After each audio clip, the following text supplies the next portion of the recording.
love, my darling, you've left me here alone. I'll walk the streets of London, which once... Welcome to the tutorial for the 1003. This document's called the Uniform Residential Loan Application, but it's most commonly referred to as the 1003. It's the application that the borrowers fill out at the beginning of their loan so that their loan broker can shop that around to lenders to try to get the best rates.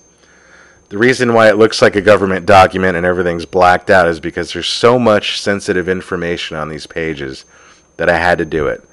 The borrowers' lives are basically mapped out on these 4 pages as far as who they are, what their socials are, where they work, what their phone numbers are, what kind of credit they got out there.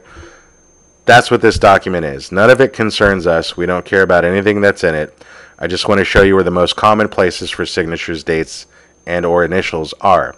Looking at the first page, you're always going to have the borrower sign on the top of the first page. That's one of the constant things in this application. Sometimes they're different, sometimes they look a little different, but you'll always have them sign at the top, so be aware of that.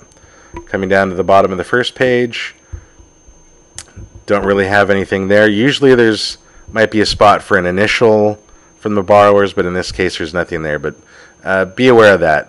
Make sure you check the bottom of each document to make sure there's no initials or anything else that they need to do on it. Coming on the second page, at the bottom here in really tiny boxes, they're asking for a signature and date of the borrower, so you'll have them sign and date there as well. Third page, nothing at the bottom of the third page, but if you come up about a quarter of the way, they're asking for another signature and date, so you'll have them sign and date there. On the last page, there's really not much on the last page, but at the very bottom again, they're asking for a signature and date. So how would you describe this to a borrower? When it comes up, I usually just say to the borrower, this is called the 1003.